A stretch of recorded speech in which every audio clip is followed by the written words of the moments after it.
Welcome back. U.S. Special Counsel Robert Mueller says charging President Donald Trump with a crime was not an option. He also says his report did not exonerate the president, and the legal guidelines prevent the indictment of a sitting president.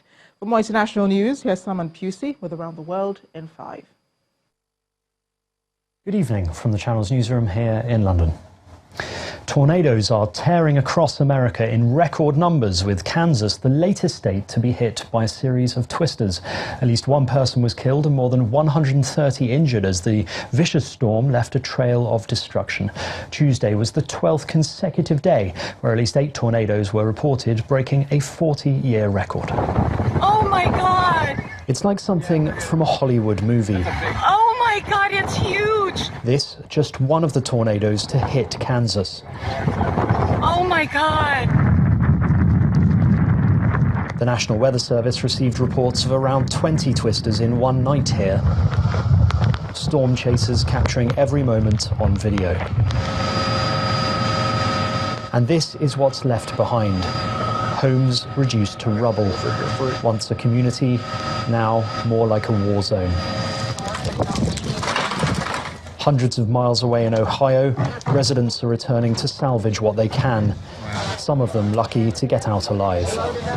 I got up, slipped on my slippers, grabbed my glasses, went around the bed, and was sitting in front of the bed. By that time, that's when the wall fell, and I was on the ground. But I was trapped. My neighbors pulled me out through a hole on the side. The speed of the devastation took many by surprise. Just 5 minutes. 5 minutes to do all this. Man bought this house 2 years ago. In parts of Arkansas, flooding was the major issue. Water reaching halfway up homes, while others were completely submerged. Forecasters warned it may take weeks for the flooding to subside. Passengers at Missouri's Kansas City International Airport were evacuated, but these people were going nowhere fast. Some travelers stranded for days as airports closed due to safety fears.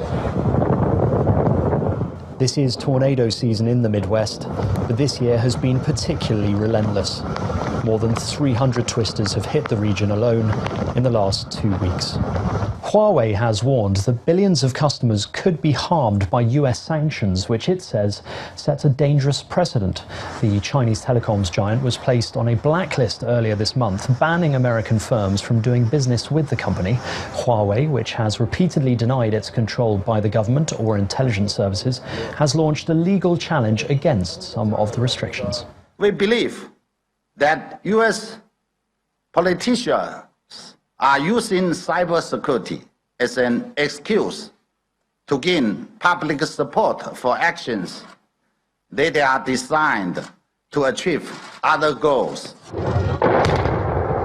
Allahu Akbar.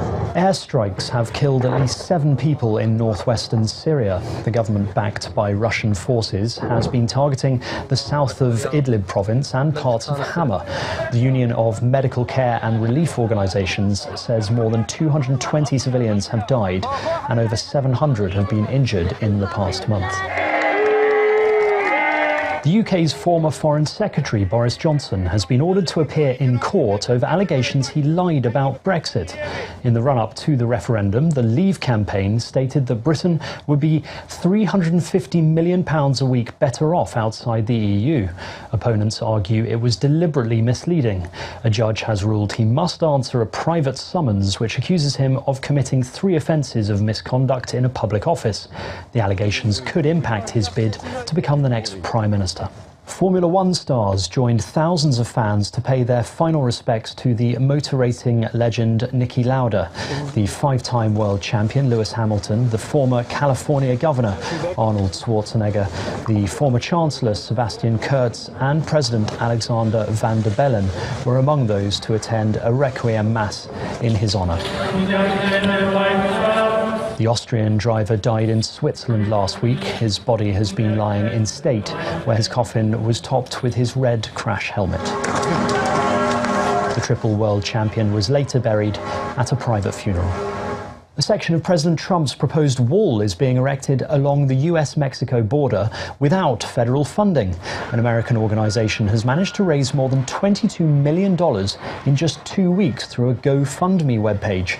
The US-Mexican Section Secretary says the wall has not been presented to the Commission for approval. And finally, it's being described as a once-in-a-lifetime opportunity. A zip line from the iconic Eiffel Tower is giving thrill seekers a new perspective of Paris.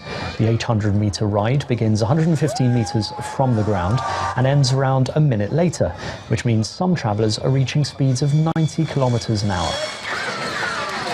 And that's your international news around the world in 5.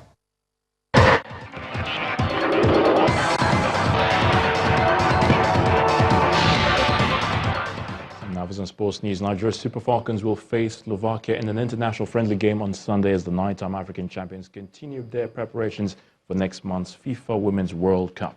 This will be the second friendly game between both national teams this year, following the Falcons' 4-3 win at the Cyprus Women's Cup in March.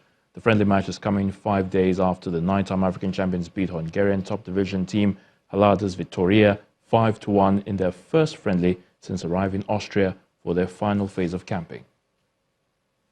Chelsea Football Club this evening defeated their London rivals Arsenal by 4-1 to win this season's Europa League, thanks to 2 goals from Belgian international Eden Hazard and 1 apiece for Olivier Giroud and the Spaniard Pedro. The 4 goals coming in the second half handed coach Maurizio Sarri his first major trophy. And that's a wrap in sports news. The news at 10 continues shortly.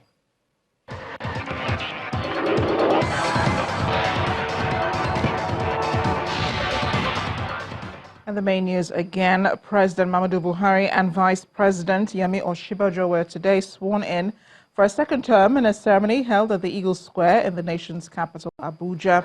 The oath of office was administered by the acting Chief Justice of Nigeria, Mr. Ibrahim Muhammad, but there was no inaugural speech from the president.